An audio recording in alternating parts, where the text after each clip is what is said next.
Hi, this is Bob Scully, and welcome to another edition of The World Show, Entrepreneurs, the Dobson Series. Of all the unsavory creatures that populate the internet, none is more dangerous to business than that piranha of proprietary technology known as the patent troll. Looking around, sniffing around, thinking he can bite if you have a patent and he can show that somehow you are violating his, even though you're the one doing all the innovation and all the heavy lifting. And sometimes it works. It leads to green mail, payment. That's what the patent troll is looking for. But you're going to meet an entrepreneur this week, Pierre Somers of Walter Surface Technologies, who, against the advice of his more cautious board and peers, resisted the attempt by the troll and fought and won. And he will also take us back in time to a setting not unlike that of the movie Casablanca, the Second World War, England. And there, a young student is doing his engineering studies at Cambridge, and he is suddenly kidnapped, literally, by the British police, put on a boat to Canada with other Germans, doesn't know why. He's just an engineering student of German origin. In fact, he and his compatriots are being used as a human shield against German submarines that might sink that convoy across the Atlantic. Still, he lands in Canada and decides to stay there and to start a company that becomes Walter Surface Technologies, today headed by his son. Neither man, obviously, was a quitter. Here's Pierre Somers. Pierre Somers, the company, Walter, has your father's first name, and that takes us back to the origins of it. But I want to go a little bit further back behind that to a time that is inevitably a little bit romantic in people's minds. It's the war and right after the war in England. Let's go back there. What happened to your father? So my father was in Cambridge, finishing his studies as a mechanical engineer, and we're talking. The war is breaking out just after. My father shares an apartment with his brother that is 3 years older, who is a doctor, intern in medicine, and has his papers as a landed immigrant. From Germany? From Germany, but now he's landed immigrant as a British landed immigrant. My father has his papers as a student, because he's on a student visa, and the military police comes in at night and knocks on the door and looks at the papers of my uncle and says, "You're fine." And they look at the papers of my father and they say, "You're coming with us." And "you're coming with us" meant coming to Canada. Oh, is that what it was? It was not preventive detention in a camp. It was just sort of kicking them out. Well, they were brought in as human shields to protect the. There were 5 boats that were put into to protect the convoys of military equipment coming from the States and Canada to England. 3 of the ships sank. Holy cow. And one of the 2 ships that landed my father was on. And he was interned in Quebec City at the Citadel for a very short period. Oh, he was in a camp? Yes, but they found out his papers and understood a little bit the risk that he was bringing in, and he started working as an engineer very quickly in Montreal. Then he and the rest is history. Well, he saw that the advances in mechanical skills was not that great in Canada at the time compared to Germany, and he started the company. And did he start with because to get anything going, that's the toughest part in entrepreneurship is the first client or the first couple of clients. How did he get those? You know, I wasn't born then, so I don't really know the exact first ones. But I think that he had, prior to starting the business, a hardware store. And he saw what was available in the small hardware store where he had. And he started writing. Those days, you had to write it by letters to Germany. And he knew of some companies and some products because he had worked in the family business back in Europe, where we had very large productions in manufacturing. So him being a mechanical engineer, so he had. You probably began as an importer, perhaps. That's correct. Yeah. He brought in some products, and then. And then he thought, I can do this, and maybe then he started do it better. And then he started. And it's funny when you see the name of the Surface Technologies. When you see you'd think, well, you know, what do they do? Do they have ships or whatever? And in fact, as with so many industrial companies, it's an essential function that you perform, but nobody realizes it. If it disappeared tomorrow, we'd realize it. What is it that you do exactly? Well, we have evolved through the years, but we work primarily on the metal surfaces, so Oberflächetechnik, Metalloberflächetechnik, which is metal working surfaces. And we concentrated on that when we decided to take our expansion from our Canadian base to go global. Otherwise, we were before that going on to wood surfaces, concrete surfaces, plastics, glass.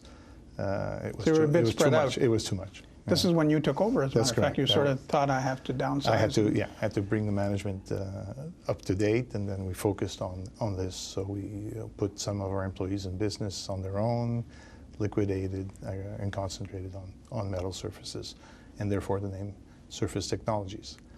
And we have basically two businesses based on surface technologies. One is mechanical, the historical business for grinding and shaping metal.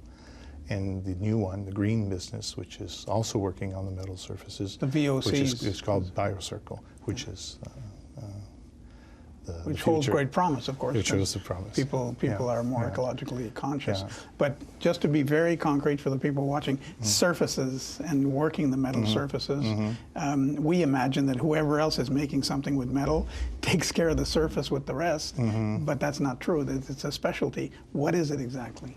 Well, the core original business in Canada, which is working, grinding metal surfaces, polishing, grinding, shaping with abrasives, metal. For what kind of products? Anywhere there is metal, we are there. And where there's a lot of metal, we're there a lot. So vehicles? Vehicles have thin pieces of metal, bridges, pipelines. Wow. There's metal everywhere.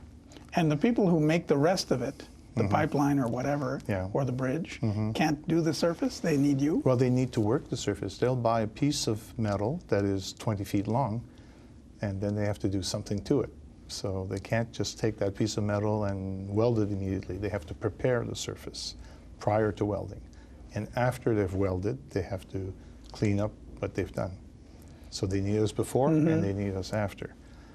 And so you actually, a lot of this is performed not just in your factories, but out there. No, we primarily sell the tools. So what we are all about, the raison d'être, the reason why we exist, it is to contribute to our customers' success by helping them work better.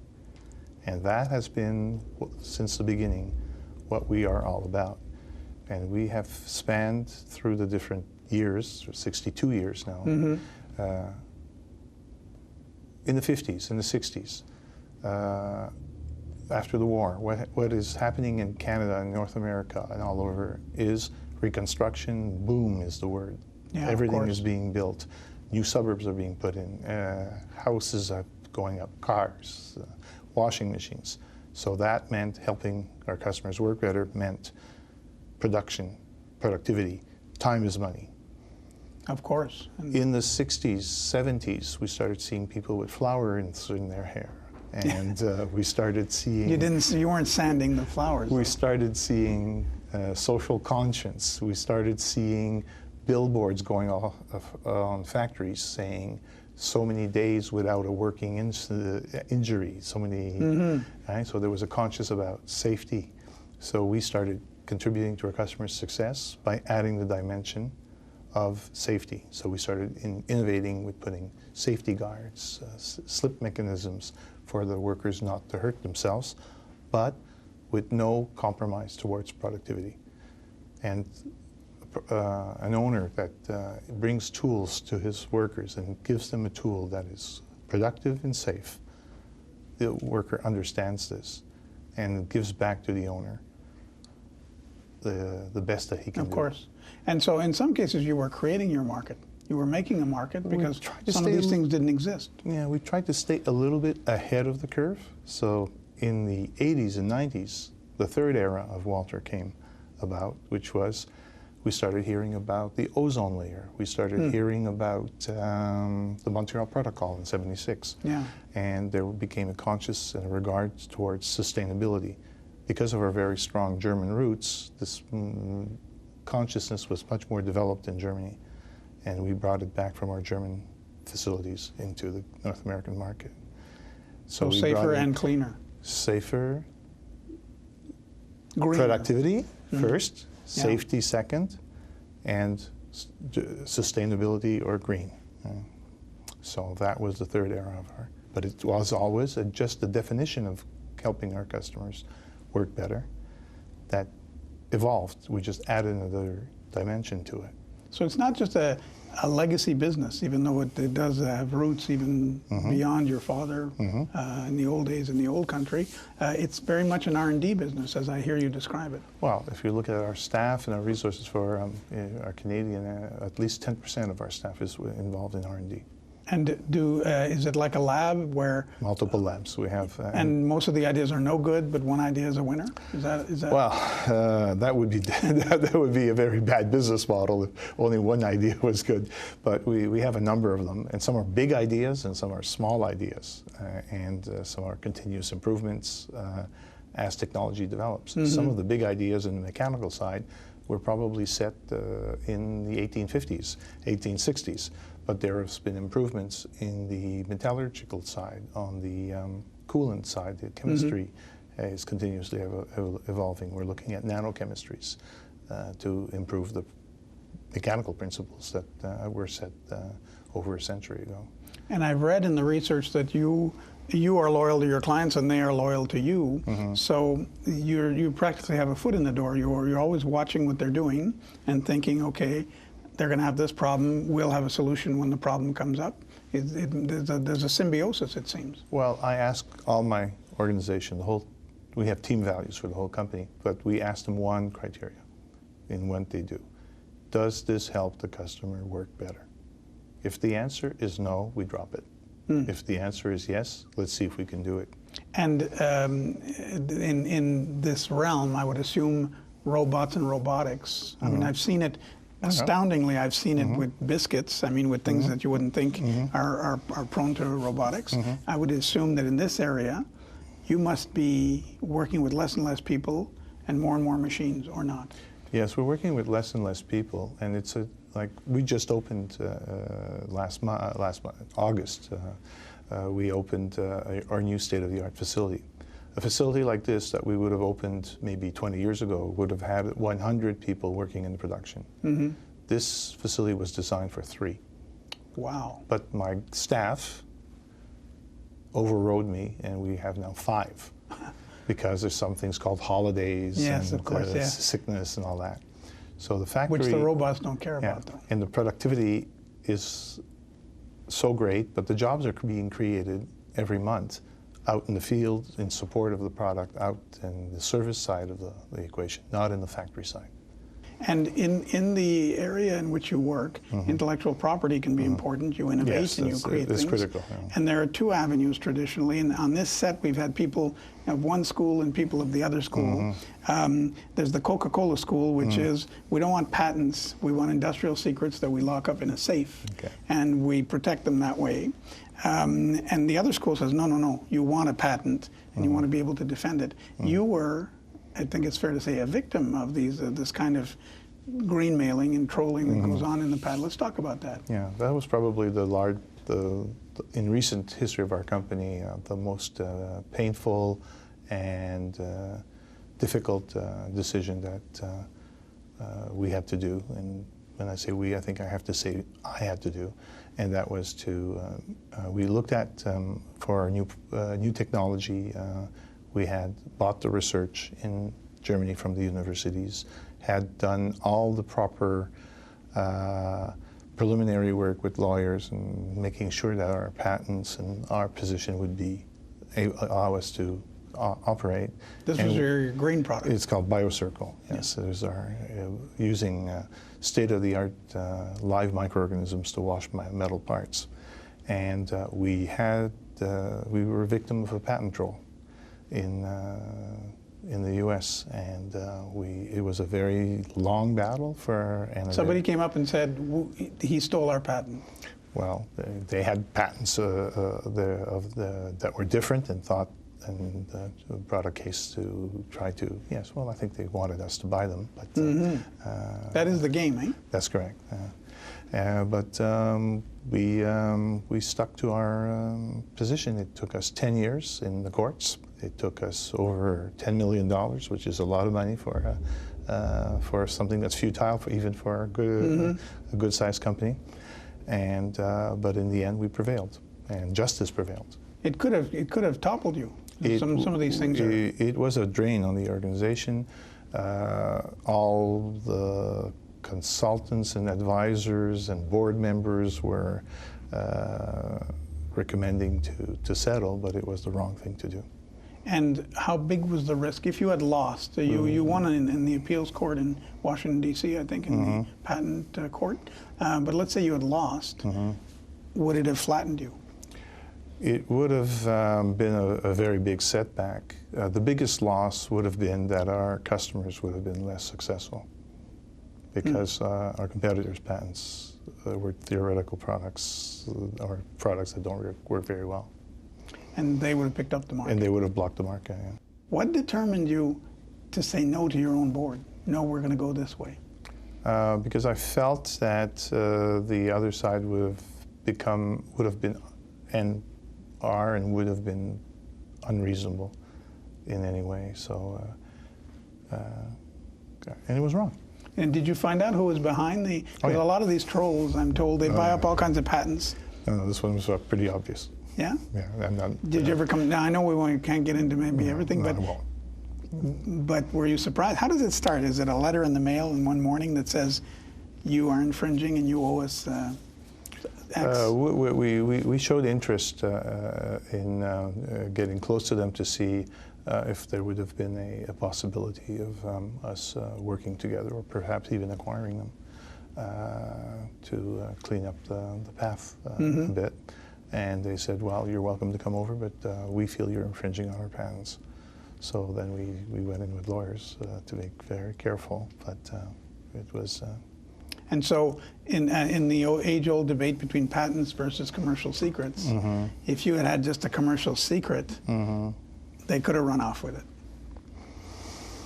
Yeah, these are all, you have to understand that technology evolves as well. We're continuously evolving in this technology. So in 10 years, we didn't sit still. And if I look at what was the original patents and what is the original technology, some parts are still very much there, but they are public domain, and they were even when we started. And what is the know-how, the secret, that's really evolving, and we're very careful with that. And it's interesting that it is a biological product in metals. I mean, it reminds me a bit of these new bacteria that eat up oil, oil spills. Yeah, that's correct. It's the same thought process, where you have naturally occurring microorganisms and that are cleaning the metal part. And it is a huge leap for a legacy business that was doing, you know, the things the old-fashioned way. Yeah. How did that idea come about? Well, this was something our customers were doing. We were in chemistry with helping our customers work better with cutting tools, with cutting oils. Back as far back as 1969, we had a division doing this.